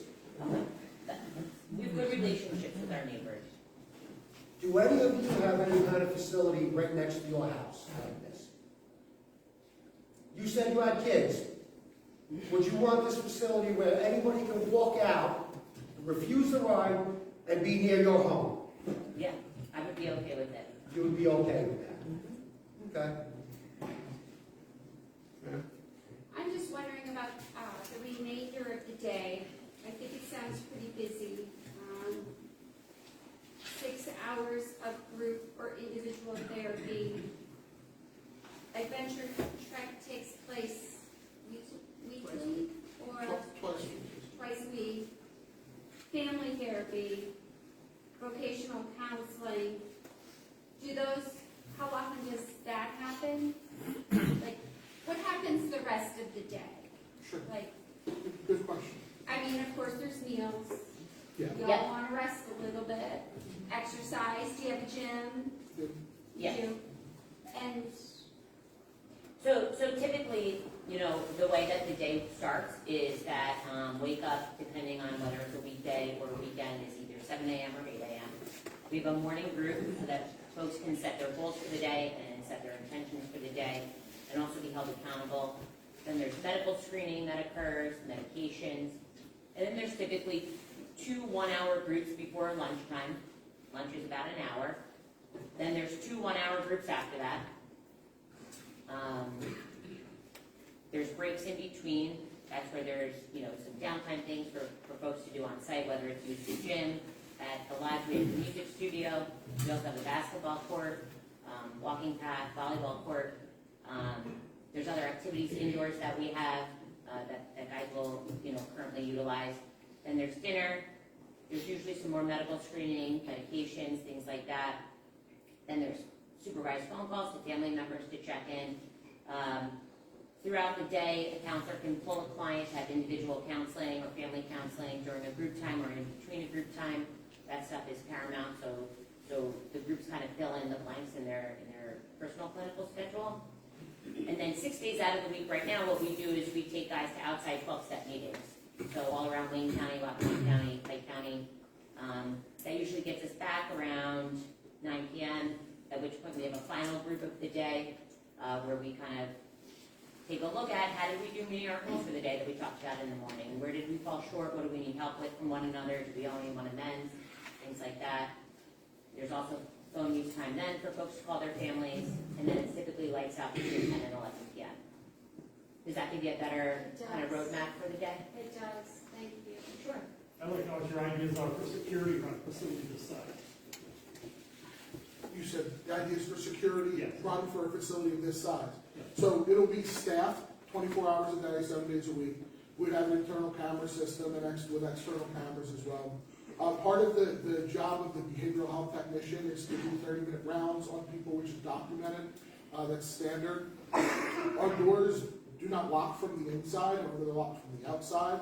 When you say security, I can probably answer more specifically based on what's in your mind when you say that. Are you talking about getting in, getting out, stuff getting in, stuff getting out? Anything that could go on in the hours of the night, how many of these people showing up, people that want to leave, what's going to protect us that live 100 yards away? Sure. totally fair question. So it's something that we're used to dealing with. This isn't something that is brand new to us. Certainly with a facility of this size, there's more people, it requires more staff. So at any given time, the building would be more or less, I don't want to call it policed, because that's not the best word to use, but the concept is we have people whose sole job is to observe, put eyeballs on the specific location of each person where they're at all time. It's rare that somebody walks out the door without communicating first, right? So people don't have their cell phones or wallets when they come to a place like this. So if they walked out, it would be without their things on them. So normally they're coming to us saying, hey, I would like to leave, at which point we would, and that's 24 hours a day, whatever that looks like. It's certainly not a great scene if there's somebody who at 1 o'clock in the morning wakes up, has a bad dream, and says to them they want to leave right now. Right? Like, that's not a good spot to be. That's happened before, and that's something that obviously we can't control if it were to happen in that way. However, the best thing we could do is get ahead of the process by being understanding that our practice and the way in which we conduct ourselves, and if we're set up to be able to handle something like that, we're better able to deal with it. Meaning that the staff is trained in things like de-escalation training, speaking to somebody like an individual and not like a number or like a patient, if you will, communicating effectively, understanding why it is that somebody wants to leave treatment, understanding what it is that their motivation was that they walked in the door. It's a voluntary facility. That means that somebody was motivated at some point to walk through the door. Most times that motivation doesn't go away. At times it just be overpowered by other things. So that's kind of the best thing I can tell you. As far as security is concerned, we've had discussions about a way to fence it, fence the building in, or something to that effect. But the main, for lack of a better phrase, policing would be the staff, would be the human beings that we're paying to be there 24 hours a day. Hi. I have a question. So right now, there's a daycare there called Ages and Stages. Yeah. What's going to happen to Ages and Stages? I might address that. I spoke with the owner of KDLG LLC just to check on that. The leasing arrangement they have in there is that if the building were to be sold to someone in the future, that they would agree to be relocated. To where? And Rob has indicated to me, I spoke with him yesterday, as a matter of fact, that he would find another location for them to go. If this were to get approved and go through the process of getting approved, it would be several months before it would be turned over anyway. So there would be an opportunity to make sure that that could happen. But Rob Grimm's indicated to me personally that he would make sure that there would be another location for them here in the Waymart area. Is he aware of the requirements for Ages and Stages location? Can't quite hear you. Is he aware of the requirements for Ages and Stages location in Waymart? Well, I'm sure he would investigate that. I don't want to speak for him and say that I've known him for a number of years. I didn't talk to him about that, no. Okay, because if he says this is the location I can give you, and it doesn't work, it's not in the district, it's not close to the school, is he going to find something suitable for them? That's what he indicated. Obviously, if it's not something they can make work, then they don't belong going there. That's correct. You know that Ages and Stages is one of the only child care facilities within our area, and it services 60-plus families. And I don't think there's no reason to believe that's going to be eliminated. You might get relocated. That was anticipated when they went in there, though. That was part of their arrangement for the lease, that they would agree to relocate with certain advance notice, as long as it was to a suitable facility. But I don't know whether or not he's investigated that yet. Because quite frankly, we're not there yet. So then I have one more question. When you talked about staffing and you're paying staff to be there, and you want to have a 70 to 80 bed inpatient facility, what happens if you do not have the appropriate staff for the amount of beds that you have? Based on the research that we've done to this point, that's not going to be an issue. So there's requirements based on therapists and medical professionals, things like that. As far as the other staff, there's not a requirement for the number of people that we need or don't need to have there. We've always erred on the side of overstaffing the place is better than not. But what happens if you're understaffed? I don't foresee that being an issue based on where we currently are operating right now. We have people driving over 45 minutes to get to and from work, whether it's from Scranton or from other areas. I would anticipate the same here. We're competitive in the way in which we offer jobs to people as well. That's probably it's our biggest expense, and obviously our staffing, but it's not something that we would anticipate being a reason why we would do this. If we didn't feel comfortable to be able to staff the place appropriately and safely for the number of people that we would anticipate to be there, that number would be different. Right, so the concept was, I know that for detox, it's 1 therapist to 7 patients. That's why the number is somewhere between 12 and 16 to accommodate that. And similar type of ratios exist throughout the program for things like nurses and so on and so forth. How often is this outpatient at Winter's meet? In Lake Ariel, Yeah. Once a week? outpatient in Lake Ariel, we don't plan to bring any of that here. Oh. No outpatient here at all, just inpatient. In the back. I do want to start off by saying I admire what you're doing. I think it's really great to take an alternative approach to this. However, with a facility right up the road, why do you think that you should be in that building instead of babies who haven't had a chance at life yet? And these are the adults who are caring for them, or their parents have to work to pay the taxes to pay their bills.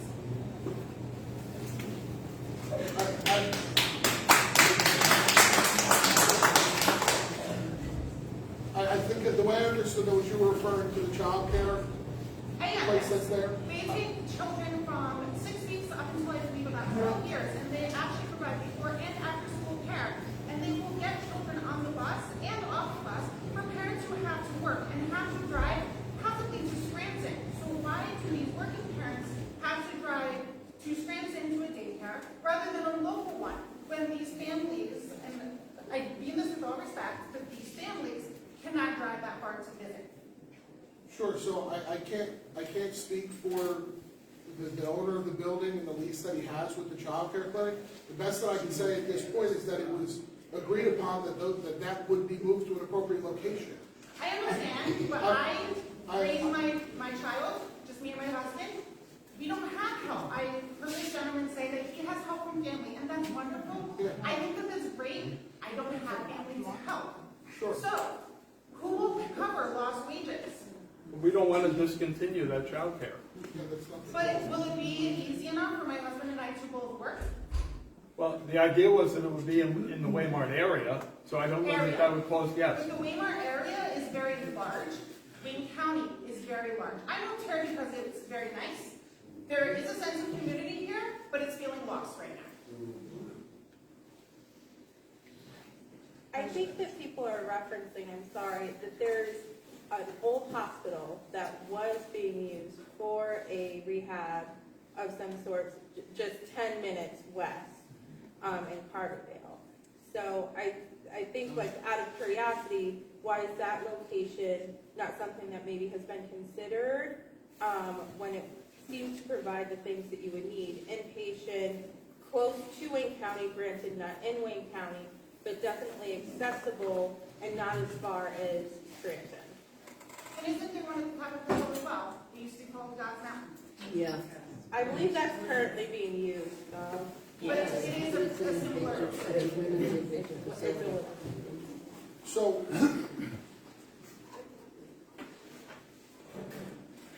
All right, I have just one question. My son is in state prison, and now he entered the drug program, which he will be released to a facility like this. Are you considering to open that up, that facility, if you get it, to state prisoners to finish out their sentence? Because they were in for drugs. so the initial idea is not to have a contract with anything like Department of Corrections. No, I'm asking, are you going to? I mean, at this point, no, that's not something that we have interest in. So the way in which we operate is that there's criteria for somebody to meet for coming in, and being incarcerated is not part of that criteria. That's not part of your criteria. Well, no, So somebody- everyone that has entered Little Creek came in on their own will. I can't answer that question specifically. We've treated a lot of people over the years. What I can tell you is that there have been cases in which agreements have been made with a judge that in lieu of jail, somebody would receive treatment. However, we still are a voluntary facility, right? So, Correct. So somebody, And so isn't what the state prison is offering those inmates. They can go there, they can get their treatment. If they choose to leave, then there's a bench warrant out for their arrest. I've done this twice. He's back in there. I use this daycare to work. My grandchildren go there because I'm raising them. Because of the programs aren't working. It has to be the individual that wants the help. so I need the daycare, bottom line. Sure, and we have no ill will. And I know you have no control over that daycare. Right. But I also believe that that building was picked, obviously, because it is set up to just go in. There's no overhead of it, only the purchase of it. Not entirely. We would do a pretty extensive amount of work to the interior of the building as well. And it's the specifics of the purchase agreement I won't get into. However, yeah, there's a cost to purchase the building. There's no intent to harm the daycare. I'm a father. I have a young child that went to daycare currently in kindergarten. Just got out of daycare. I kind of have wished to go back. So like I understand that. We relied on that, right? Like as a family, and I'm. It's kind of well knocked me out. But you know what? I've had my grandchildren 2 years. Our anniversary date was the end of February. Do I see end in sight? No. They are 5 and 6 and scared to death of both parents for what they went through. Sure. So I frankly, have strong feelings against since it. there's obviously concern about a daycare, if this gets to the point where it's coming before the council as a conditional use hearing, one of the things that can happen is if the council decided to approve it, they can approve it with conditions. A condition, for example, that the daycare has to be relocated to the satisfaction of the people that run the daycare. And that can be a condition. So it doesn't have to be eliminated. In fact, the borough council could make sure it wouldn't be eliminated. You know, I also think, I've known Rob Grimm for 25 years now. I think he's a man of his word. I can't believe that he would go against that.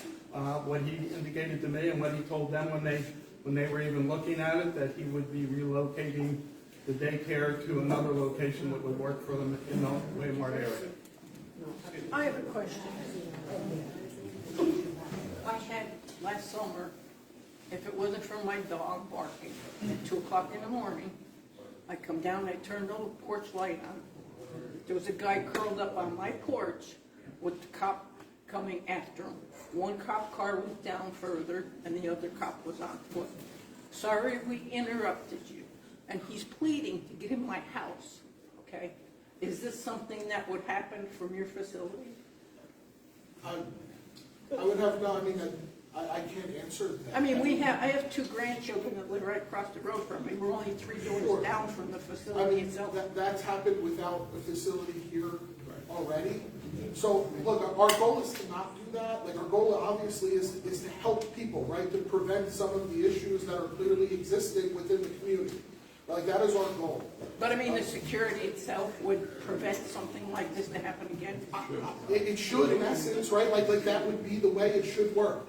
It's a tough spot to be when we are a voluntary facility. I would love to work with the community to come up with a plan for that. What do we do? Right, like in that situation, can we call an emergency or non-emergency police number or work with the police department? Can we work with other emergent type services? Things like that. Like, I'm totally on board to come up with a plan to prevent that. I can't answer specific. I'm sorry that happened to you, and that would certainly not be the idea. And I would never go against Rob Grimm because my husband works for him.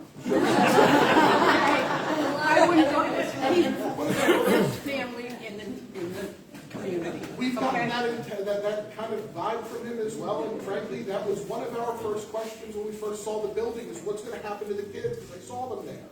And they're happy kids at the daycare, right? Like the people, the employees were smiling. Actually, I told him I wanted the solarium, and he told me he was gonna use it for his office. One of the things I will comment on is, though, quite frankly, if the police have an opportunity to try and divert somebody from being in a criminal situation into going into detox, while they might not drive them from your doorstep to the detox, there is an opportunity to try and get them in and get help. And the other thing is, it is nearly impossible, and I've been in rehab both when I was in need of it and also since then. Over the years, I've gotten a lot of lawyers and other people into rehab. It is really, really difficult to get drunk in rehab. Well, okay, They might decide to leave, but they're not leaving and falling asleep on somebody's porch. that falls into And rarely, I know a rehab where I don't think anybody's walked out. Now, if they said, I want to call my parents, I want them to come and get me because they don't want to stay here, yes, that happens. Right. But, why would you leave with no wallet, no phone, and walk out the door? And you're sober. I mean, the reality is, that's just not, is there a possibility, Pat's being very honest by saying, I can't say it could never happen. But that doesn't mean it's going to happen. I mean, I had my nephew, okay, he committed suicide himself. Okay, so I know what that's about, and it was over drugs. But I just don't want them knocking on my front door with my grandkids right across the road. Probably should let, just in case the county people do need to leave, let them speak, and then we can stay as long as we need to for more questions, just in fairness, since a number of people have already asked questions. All right, go ahead. You mentioned that you take no walk-ins. What assurance do we have that's never gonna change? Like, once you get in and it gets operated, if you wanna change that and schedule where you start taking walk-ins, what assurance do we have that that's not gonna happen? So it's the way in which we're structured, so part of our like the regulatory process that we have to license, right? There's certain things we have to do, part of that is assess somebody prior to admission, right, so. So you legally not allowed to take walk-ins? No, we have to, Okay, Little Creek? in essence, I guess it could happen, it would be a very practical thing. We've never done it. And we've never done it, and. None of the three facilities you run from that? West Virginia, you mentioned West Virginia. No walking. Just the outpatient program is the only program that someone from the Yeah, outpatient. take area. None of the inpatient programs are like that. And neither any of our other locations, and that's not something I intend on doing, because I like knowing a little bit about the people that are walking through the door to make sure they're appropriate for us. And that could be a zoning condition as well. That could And be if that a was condition. changed, that the borough could say you're going to lose your Like, zoning. you ask a question. So Little Creek, you said you had 16 beds, and you don't know the numbers off the top of your head. 2023, how many patients went through those beds? No. What was the number, Steve? Little Creek, like you went inpatient Yeah, specifically? the inpatient, the 16 beds you have at Little Creek. About 150. How many of those 150 were Wayne County residents? Off the top of my head, it would be. That's put I this can way, get that's an email and you 100%. Because I have no problem providing it's a local data. thing. Yep. It's a local thing, and so do we have an insurance when we get 78 beds in Waymart? If that happens, like, how many of those beds are gonna be used by Wayne County residents? Like you said, yeah, people traveling a long ways, maybe a little bit. I'm just curious to know the percentage of those 150 people that went through those beds in 2023. How many of those are Wayne County residents? I'd be happy to put together some information. I'm going to. And not to be disrespectful, but maybe the county representative should stay to hear all of our questions rather than going home. And I would just like. I'm not saying that they would. I did. leaving? All right, well, I mean, you want to keep questioning and then we'll hear from them? Or do you want to hear the rest of our presentation? No, I think answer questions and then they can go home. And for And piggybacking off of that, is there a guarantee to our local residents or nearby residents at least, neighboring counties? I would hate to see more local people shut out because beds were given to people from a distance. And I don't want to sound callous in saying that. But, there are families and our relatives next to us. And so, is there any idea about that, how you handle your bed situation? So, it's hard to somewhat say, I was gonna say, I'm not trying to pass the buck here, but Jeff, Jeff's the county guy who probably has some numbers that would be able to answer that, and then I can probably get back to you. And then the other thing I'd like to know about is you mentioned medications, and is that just personal medications or other medications? Like, is there, So if someone's prescribed medications by a medical provider that they come in on, okay, those are maintained. personal medications? Compared to what do you mean, like forced medication? As part of the treatment? I think she might be referring to detox, where you mentioned, or one of you mentioned about So detox. there's medical detoxes that occur so that someone can safely be detoxed off of certain meds. Those would be, written by the medical provider and maintained. If someone comes in on medications that they're already on, whether it's hypertension meds or they have diabetes or whatever the case is, we maintain those. And then you have medical staff right there. 24/7. 24/7. Fabulous, and then ambulances as needed. Of course. Yeah, and any exit in the building should have a camera and an alarm system on it. So if anybody goes near the door, the camera picks them up automatically, because somebody that's near the door can maintain that door, and they're not gonna go anywhere. But it's voluntary, yeah. I think it would be. Thank you very much. So, thank you for your commitment to transparency. I appreciate that. And under that, part of the confusion with a facility like this is that they do operate, right, under many different names, licenses. Pennsylvania comes down under a few pathways to licenses. But even just looking under one narrow license, there are 6 facilities in Wayne County, 4 in Pike and 4 in Susquehanna County.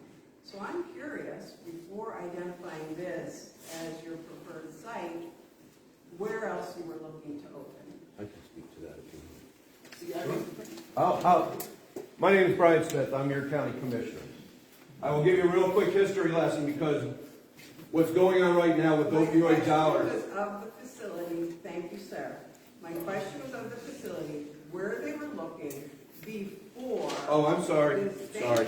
So, I can be as transparent as I can. No, I can be as transparent as I can. Where were you looking? We weren't. Before? We weren't. That's We my weren't. point, thank you, that's my point. The county was. Second, And then- yes. Well, I'd like to explain. Because Okay, there is a bit of a. secondly, Ma'am, can you let him finish answering the question and then you can ask another one? he did answer. No. Because I'm going to tell you why this conversation No, is I happening. understand. The county approached us as a Yes. provider. Yes. And said, is this something that you would do for our community? I understood that. And we said, and this has been 2 years in the works. I first talked to him about this years ago, and I said, I don't know about it. It doesn't seem right. Then I met the commissioners. They learned about us. We learned about them. So we weren't looking prior to answer your question. It was something that was needed in the drug and alcohol department of the county. I agree. So that's where all of this came from. Are you falling like you're Next, second part of my question. Not 100%. Not 100%, but there's Second reasons part why. of my question, please. Thank you. Yes, ma'am. What license currently do you have at Little Creek? Licenses in plural. Are they under DHS? Are they under DEP?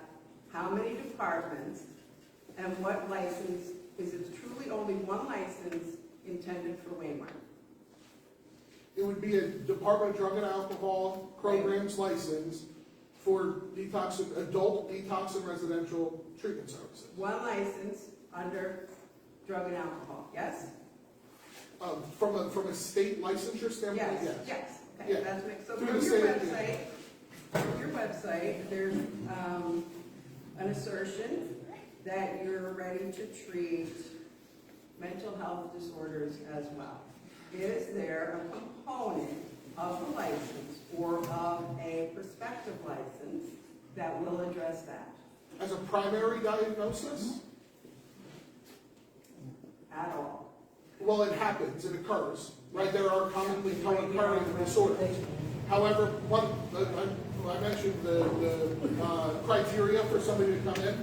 It's determined prior to walking through the door based on the best judgment that we can, based on the information that the patient or prospective patient is providing to us, that their primary issue is a substance use disorder and it's not a mental health disorder. So the primary diagnosis is to be something to the effect of, alcohol use disorder or opioid use disorder, so on and so forth.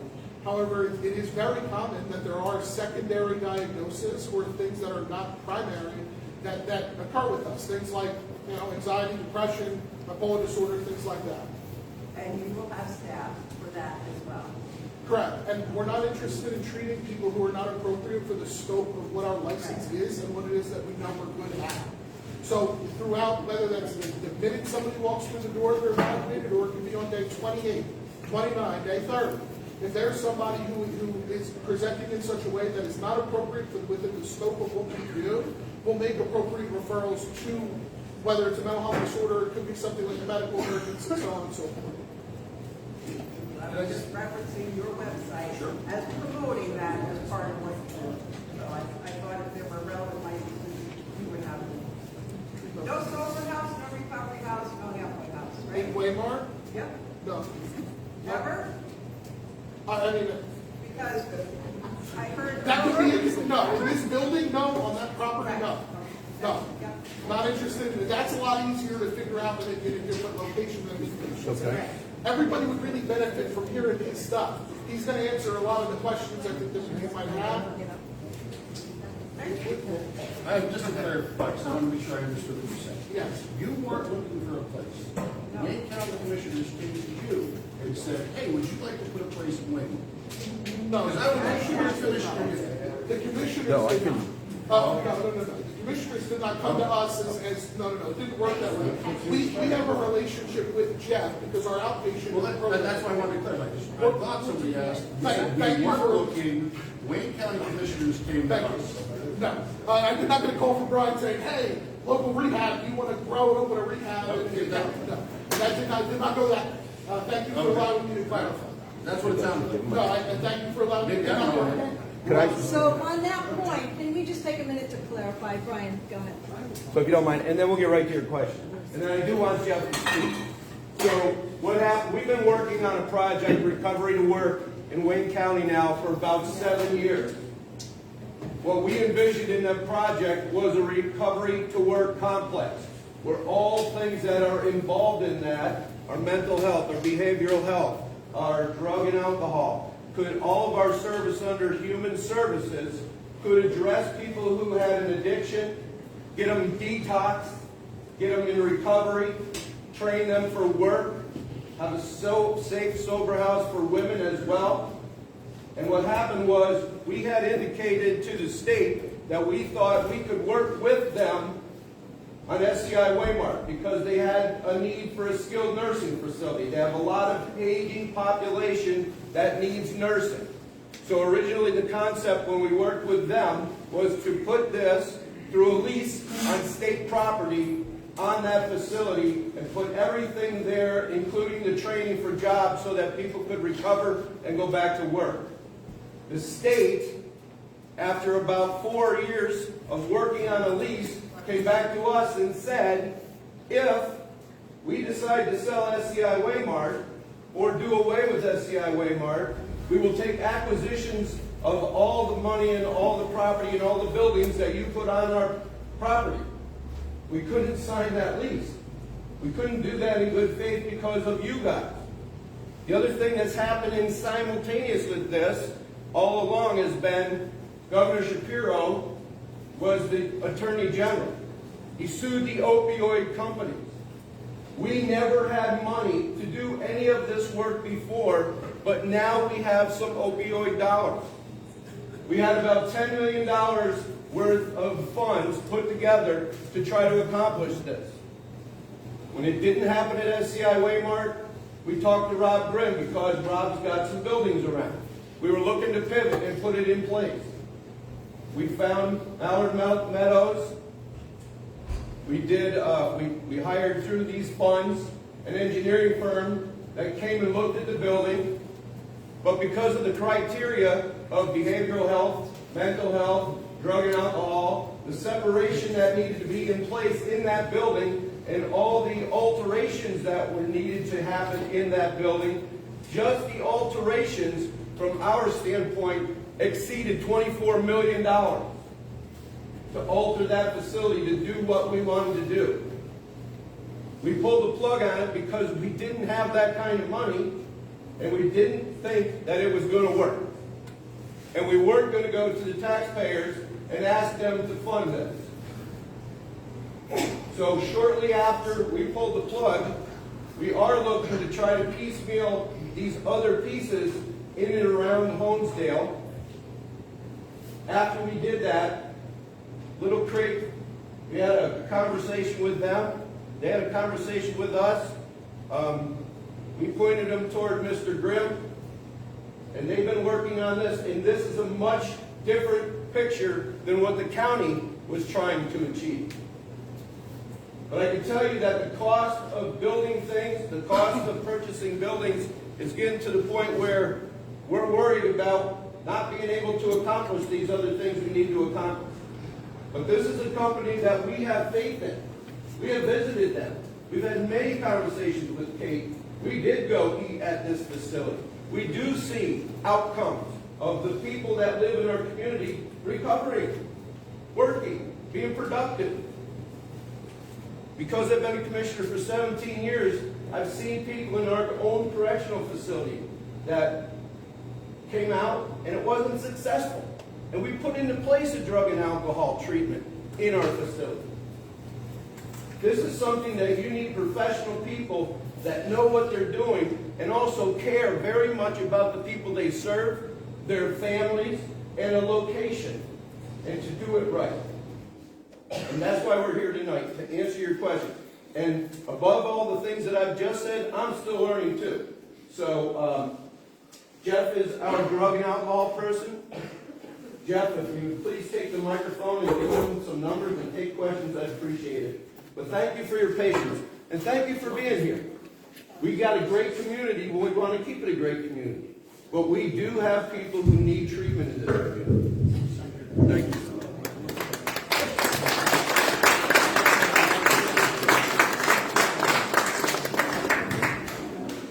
Good evening, everyone. My name is Jeff Zarichek, and I'm the Director of Drug and Alcohol Programs for Wayne County. I want to tell you a little bit about our office, what we do, and why we think this is needed in this area. But I wanted to address, a couple people brought up Wayne County, how many Wayne County residents would be served in this facility. And I have to say, as the County Drug and Alcohol Program Director, I would hope Wayne County residents get priority over beds that are available in a Wayne County-based facility. So that would be where I'm coming from. Because I've seen all too often people not being, or our county, not being able to access the help that they need in a timely fashion, or having to be driven hundreds of miles away to Altoona, State College, and all over the state. And oftentimes their family can't participate in treatment because they can't afford to get out there. And the treatment is not successful. A lot of this treatment is being done in big box treatment facilities, if you want. That's why we call them. Little Creek's not like that. So I think that's very important to me. That's why we really wanted Little Creek to set up a facility here to better serve the people in this community in need. But that's the stuff we're prepared with. I mean, I'll answer any questions that are relevant to my area. But we're the Wayne County Drug and Alcohol Commission, so we're the single county authority for Wayne County. There's 47 single county authorities throughout the state of Pennsylvania. One of our primary responsibilities is to help the residents of Wayne County access drug and alcohol treatment services and other drug and alcohol services that they need to get well and reintegrate into the community and be productive community members. We mostly work with people that have medical assistance who are uninsured or who are underinsured, meaning that they have a commercial insurance but they can't afford to use it because they have extremely high deductibles and co-payments. So we help primarily those individuals. There are currently no detox or rehab facilities in Wayne County that accept uninsured, underinsured, or medical assistance clients. There hasn't been in the 10 years that I've been here. So this facility that's being proposed will change that, giving Wayne County residents who rely on these types of funds access to detox beds, rehab beds. Having this level of care accessible when needed is often a matter of life and death for a lot of people. When somebody decides they're ready and willing to go to detox, telling them they have to wait 2 to 3 days when they're facing a brutal withdrawal is not an option. Yet, this is all too often what happens, or what our Wayne County citizens are experiencing. When forced to wait, you continue to use. Most of the time, you're dramatically increasing the risk of you're not following through with treatment at all. And then, of course, there's the risk of overdose. Or there's the risk with alcohol. We deal with alcohol overdose too. There's the risk of somebody getting behind the wheel, somebody getting hurt. So having a facility here can change that dynamic for Wayne County, for your family, friends, and neighbors, creating a healthier community. We have a Wayne County Drug Treatment Court program. And that program is designed to help nonviolent offenders that have drug and alcohol addictions get the help they need in the community, as opposed to serving lengthy and costly jail sentences. Remember, jail is expensive. It's a lot more expensive than treatment, and a lot less helpful. This program enables people, the drug court program, with addictions to continue to work to help support their families, and it enables and keep their families together. Enables them to keep their families together. So treatment participation and personal responsibility are the foundations of that program. Many of those people need treatment, and a lot of them start off in an inpatient facility that we place them in. So again, having a facility that is in close proximity, where we can establish good communication between the drug court participants and the treatment facility, and they can get in a timely fashion, get their needs taken, and get their needs met in a timely fashion is extremely important to that program as well. This facility will create job opportunities for individuals. I mean, it's going to create professional, non-professional, and that's already been talked about. And I'll just say, my closing remark is that I don't work for Little Creek. I'm not a spokesperson or marketer. My job here in this county is to ensure quality drug and alcohol care for all Wayne County residents, not local persons. I want the best here for our citizens. I only want the best, and I said I've worked with many treatment facilities over my 26 years in this field. I've worked with Little Creek for the last 10. If I didn't believe that they were a superior provider that provides the highest quality care, I would not be here advocating for them, I promise you. They are a professional agency that's always been very responsive to the needs of Wayne County. They're not a large, inflexible corporate monster, which unfortunately, as I said, many of our providers aren't. They go out of their way to accommodate the requests and needs of Wayne County. It's a little crazy, but you'll admit that. They go out of their way to accommodate Wayne County and its citizens. Between quality of care for our Wayne County residents suffering from addiction, jobs created, a Little Creek facility will benefit a lot of people in Wayne County. So I'll take any questions.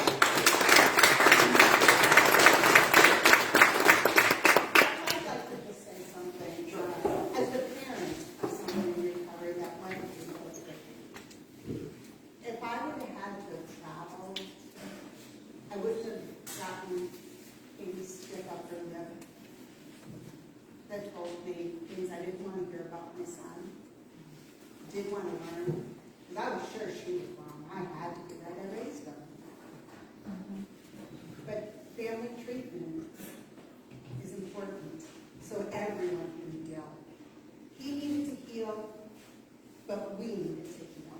And we had to learn how to do it together.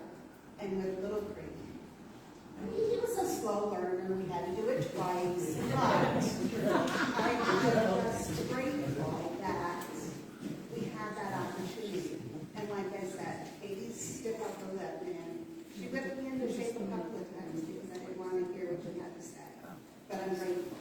And I think with more beds, we won't lose more kids because we're losing 190 kids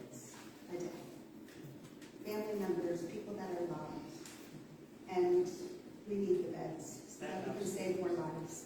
Addiction is a family disease, I can tell you. So when you put somebody 200 miles away and their families can't access them, that's a very important part of the overall recovery process.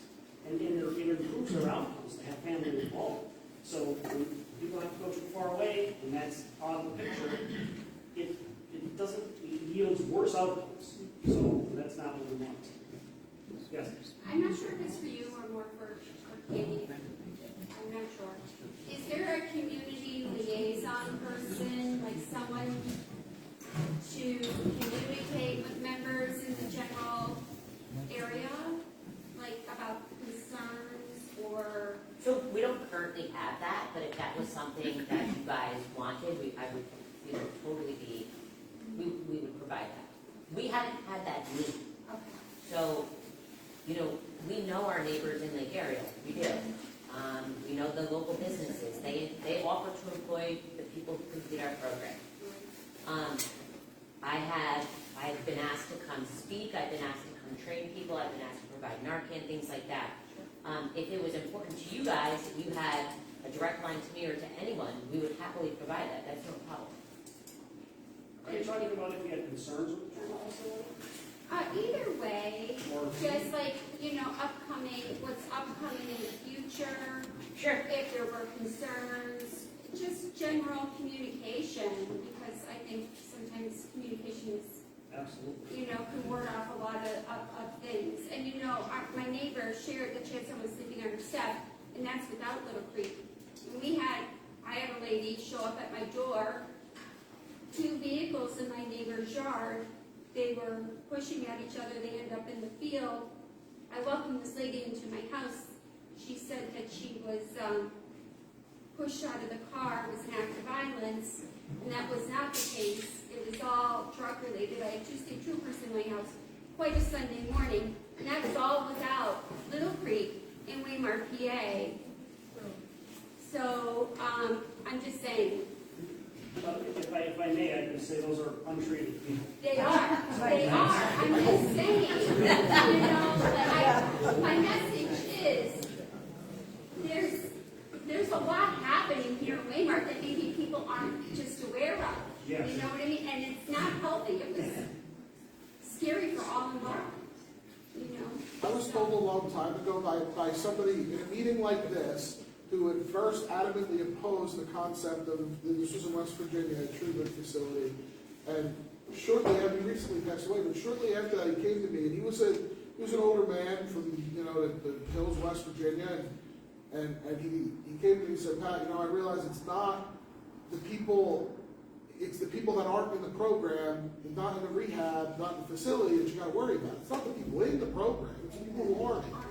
And this was from, a super wise dude who was raised in the hills of West Virginia, a ton of wisdom. And I thought it was insightful from him, who was, pretty set in his ways, and shared some positive feedback after we had, gotten to know him a little bit. I've lived here my whole life, and we've had more people escape from SCI Waymar, which was that environment, and walk away from the boot camp at the federal prison than I've ever heard of walking away from a treatment facility. Yeah. I was going to introduce you and Jim, but now it's fine. I just wanted to jump in and also thank everybody for coming. One of our I'm Jocelyn, I'm one of your county commissioners as well, and one of our challenges always is to get good information out there. And I don't see a newspaper here tonight, so I thank you for coming here and getting the information firsthand. I'm grateful that you get a chance to meet the people from Little Creek, because we have had contracts with them for services for several years now, and the quality of their work has been, in my opinion, exceptional. And we've got 3 people here who return to our community, and their family gets them back. One of the disconnects that I think that's happening, and certainly one of the reasons why we've got involved, it's our job to make sure services are available for the people in my county, and they're not. And when your friends, people who work at the county, who are caseworkers, are driving people halfway across the state, all the way across the state for these services, they don't have the support system. And that's an increased risk on their part, on the county's part, and we need the quality services here. So we hope Little Creek, good rehabilitation, is a part of the solution to the epidemic of drugs in this country, not just Wayne County, not just the other rural counties in Pennsylvania, it's the country. And we are working our way forward. Your district attorney will tell you that one of the top issues we face in this county is drunk driving. And if people aren't in treatment, how many families know how to help somebody? You don't know how to help them. But if you can pick up the phone and if you can dial 570-253-6022, that is our drug and alcohol number here. We will help anyone that you care about. They need services. They need providers here that can help. That's how we got introduced to Little Creek, and Little Creek got introduced to this building. So we are actually very much hopeful that that is part of the solution, because we love and we care about our families. And drugs and alcohol is everywhere. And despite the best efforts of these good people in these communities, drugs and alcohol are still affecting our children. This is a solution. This is a step in the right direction. And everybody's here tonight, regardless of how you feel about this, is passionate about it. And our county needs passionate people. We've got a good process here. The good people of Waymart will talk to the good people of the Waymart Borough Council and work through that process. But at least you are here firsthand, getting information and meeting the people that we're talking about. So I thank you very much for coming.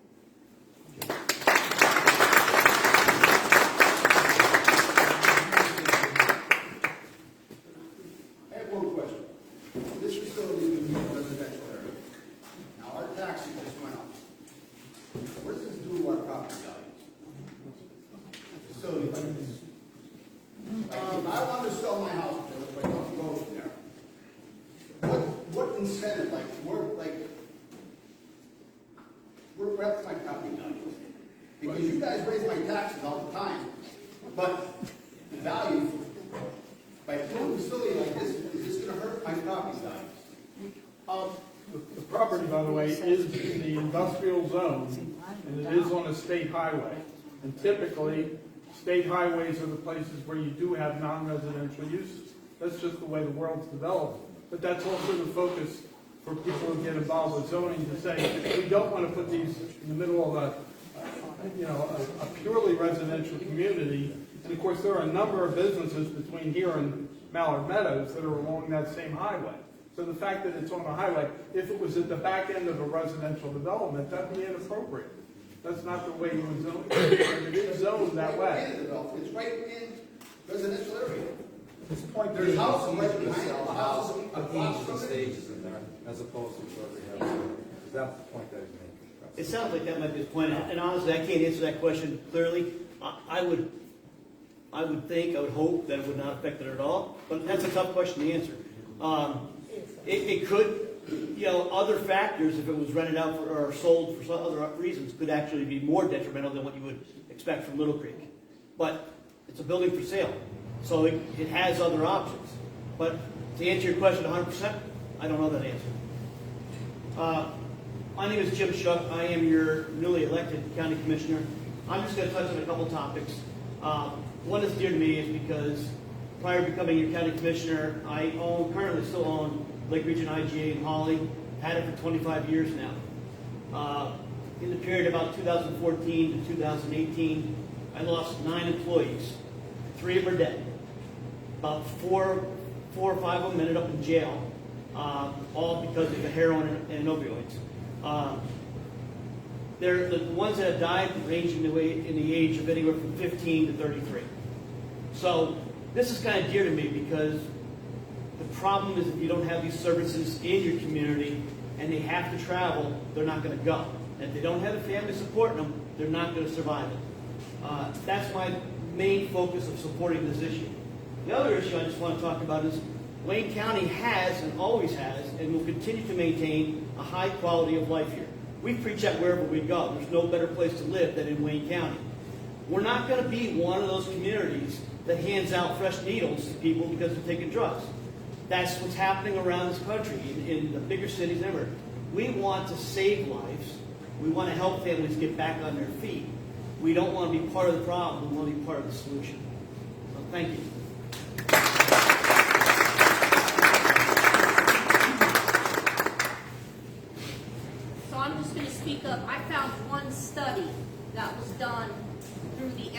service in Virginia, and they found, this was the study done back in 2007, and they said it would drop your property tax value, your property value could drop between 4 and 18%.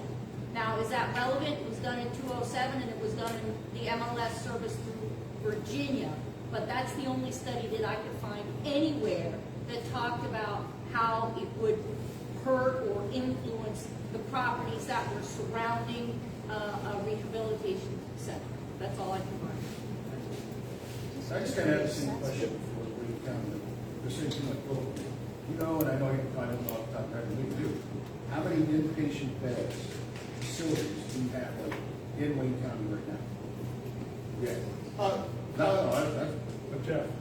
Jeff. Inpatient facilities in Wayne County, right now, there's Little Creek Lodge, and there is one more facility, Evans, in, that might be in Wayne area as well.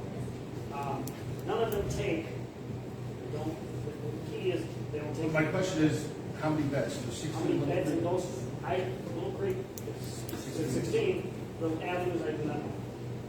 And how many, it's the same question. I get it, it's a local problem, we want to treat local people, but you guys can't tell me what percentage of patients in those facilities are coming from Wayne County. If Wayne County people can't get treatment, because we're treating 85%, I don't know what the number is, but we're treating 85% of people from way outside of the area, it seems to me that might be part of the problem. And you guys said yourself, if they have to travel a distance, it diminishes the quality of treatment. Is there like any sort, do you have any facilities where you have like a radius limit of how far you'll take people, or is it just? I know that's a tough one because you never want to tell someone this you can't go because you're half a mile from port. Sure. Yeah. But is it a consideration at all? To some effect, yes. Ultimately, I can probably answer this in the best way that I can. So the issue right now is there might be those beds that exist within Wayne County currently. The 16 we have and the X amount that the other provider does. But we currently don't work with state, the medical assistants, right? So those are the people that we are looking to provide an opportunity to receive help. Well, I understand also, but I'm saying as a Wayne County resident, we're talking local. Yeah. Well, I want to know how many local people we're Sure. treating. Although That's what matters. Because if we're treating people who aren't local, then how is it a local thing?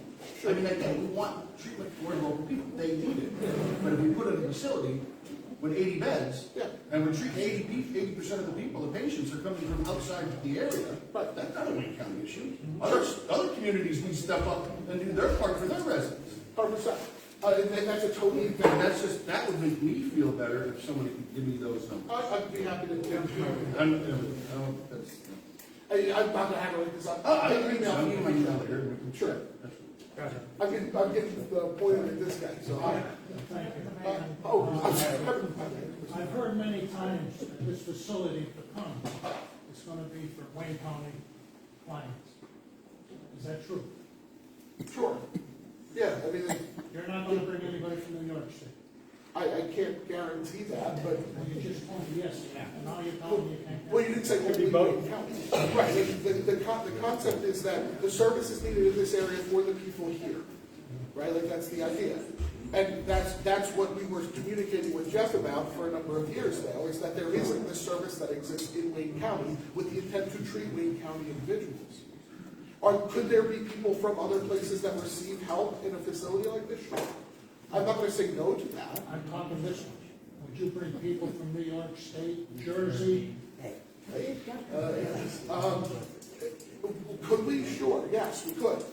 We could. I would be, without all of the specific data, you have a good question. I don't know, sir, it is a good question. To understand the current number of people being treated in Wayne County, proving the fact that the number of people that Jeff and his team has had to refer out of the area that otherwise would have come here that are from. Right, so that you have the right question. It's a great question. We'll get the data and share it. As far as can we accept people from other areas? Sure, we could.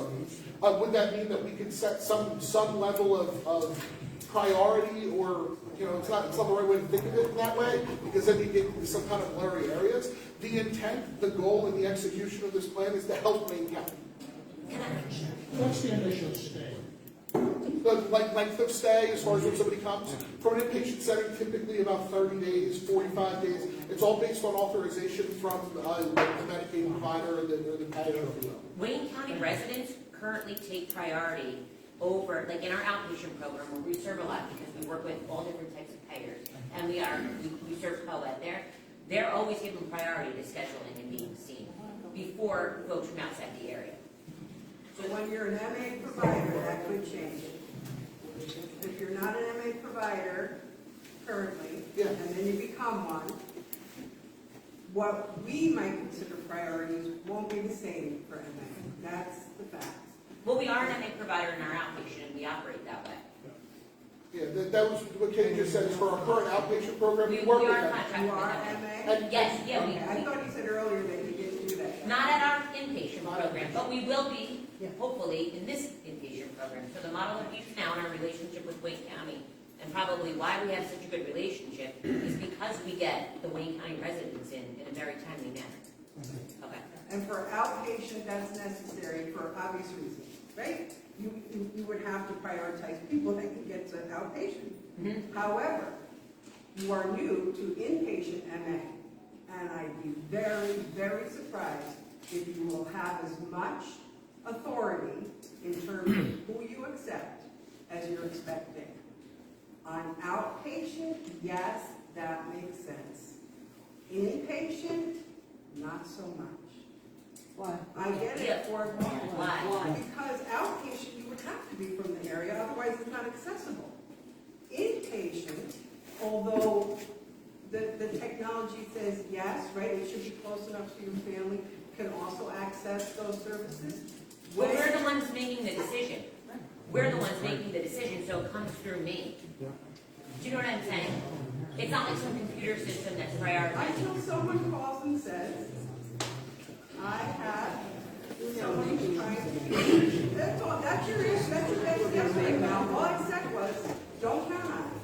I don't think that that's a fair statement to make to people that are concerned unless you have something to back that statement up. Because when you're an MA provider, they'll need those beds. They're gonna have so many people who can't get into the private. But the state doesn't book beds. The state doesn't say you have to take this person. The state will decide if the person is eligible for the She's had her hand raised for about a half hour. Yeah, she's about a half hour. All right, so I just have some questions. One of my questions is how long, so that was just 30 to 45 days is your usual inpatient.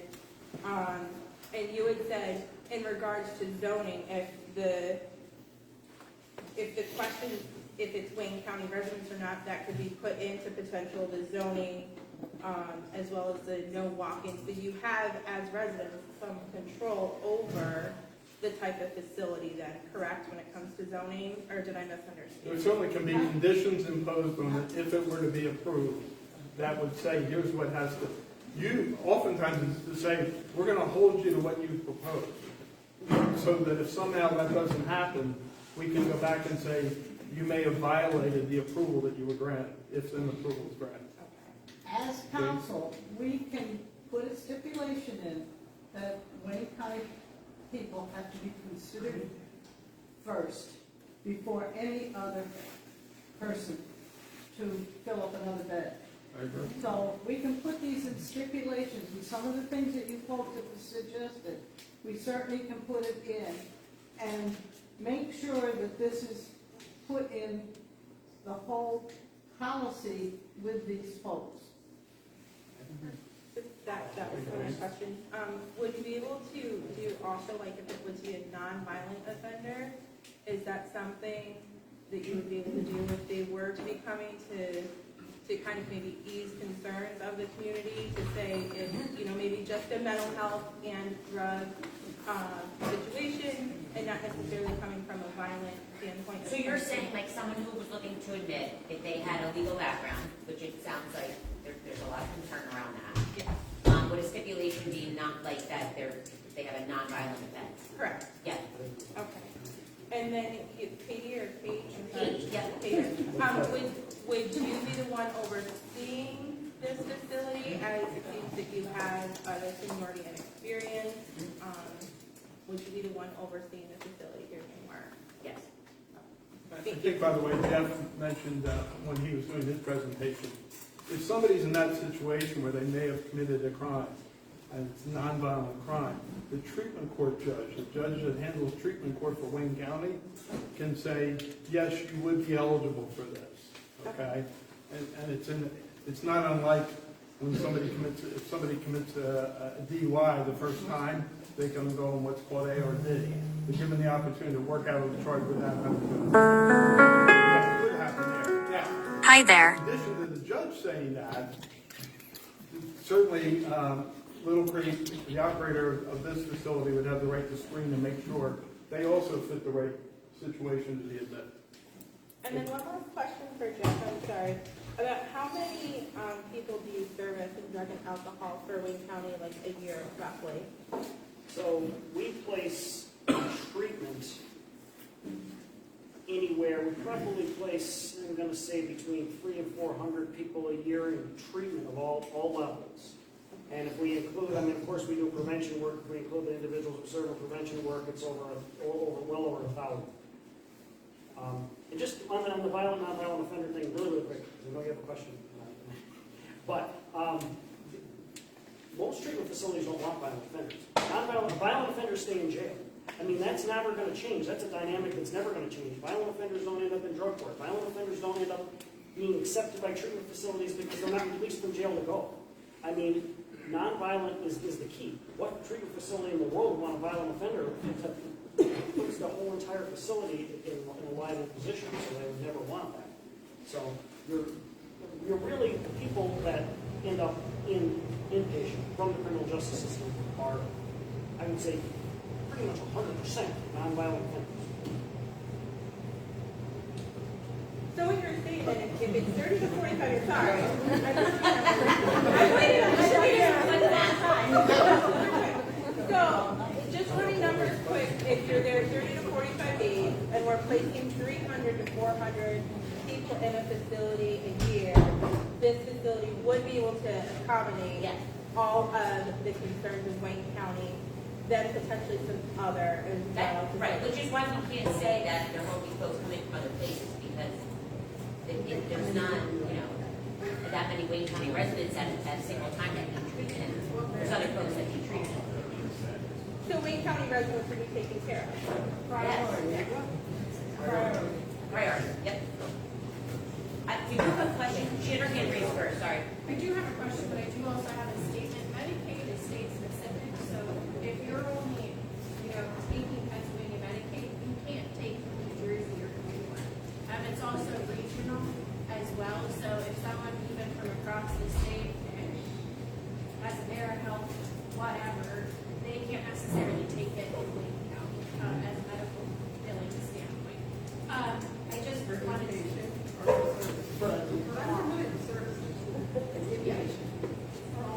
It's for all not in the area. If you have Pennsylvania Medicaid and you're trying to run in something from New York, we don't take. Oh, that I get. But if you have a Medicaid from the western part of PA and it's not accepted around here, you'll not be able to get that city unless they're aware of that. So the other side of the state, no. How about Harrisburg? They would have to be able to. I could answer that. Yeah. We would have to have contracts with the other areas. So for our region, sure. For our region, it's through CCBH, is the local provider here in this area of northeastern PA. Very familiar, yeah. But we do have the ability to contract with other areas, for certain.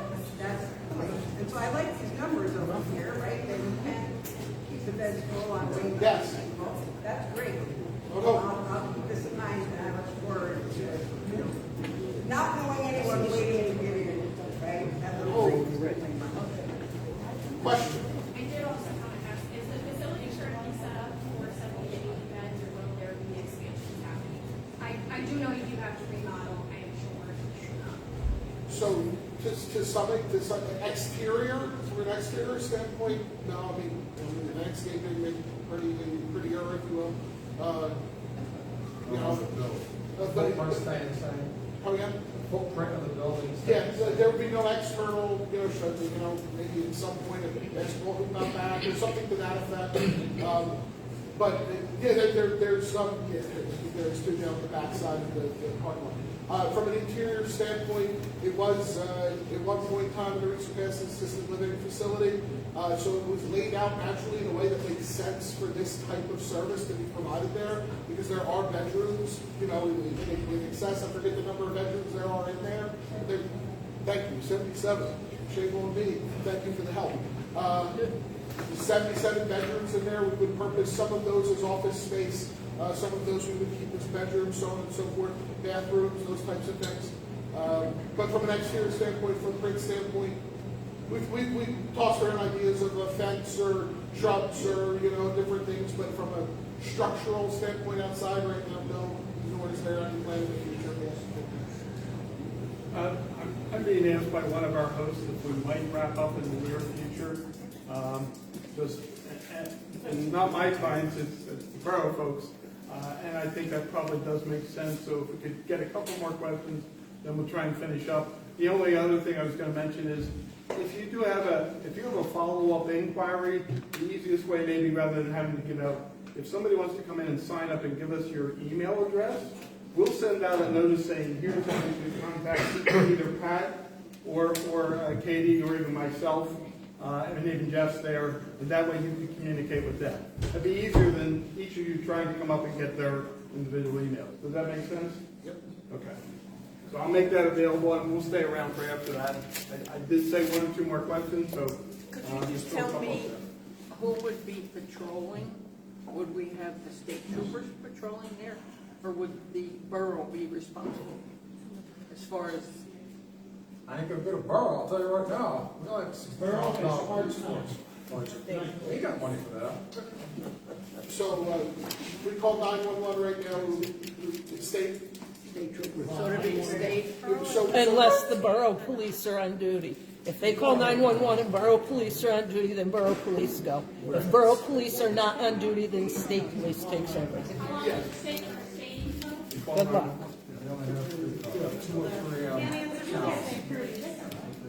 For security purposes, sure. We call 911 an emergency just like we would if there was an emergency here right now. That's what we do. Well, just as an example, like I said, with the guy that was on my porch hysterical, is why I'm asking. Sure. With respect to the admissions process, yes, sir. Who has the final say as to who gets in and who doesn't get in? Ultimately, it would be our medical director. From your facility? From our facility, yeah, it would be, so like, for instance, Katie typically looks at something and reviews it. If there's something that's kind of out of the ordinary or something that she doesn't feel medically that I comfortable can't really make a decision on, then it goes up to the medical. Do you have payors, the person that's paying for the person to be there, telling you you have to take this person? No. As that seems to be a concern that I am hearing from people, that especially Medicaid. Does Medicaid tell you you have to take this person because you take Medicaid money? No. Borough can. The closest person is Jeff. Or Jeff, right? But then, yeah, not a payer, no. One other thing I neglected to do, Doug Miller is here on behalf of Senator Brown's office. Am I correct, Doug? Is there anything you wanted to say? I forgot to introduce you No, I just earlier. said, appreciate being here. It's nice to see the support from the community, and like everybody else, I'm just here to kind of take in what Little Creek has offered and listen to the public. And I'll do my job and take it back to the senator and give her the report. I'm sure at the appropriate time she'll let you all know how she feels about it. Thank you very much. If it's all right with everybody, I think we're going to call it to a close. I thank you very much for your participation and cooperation.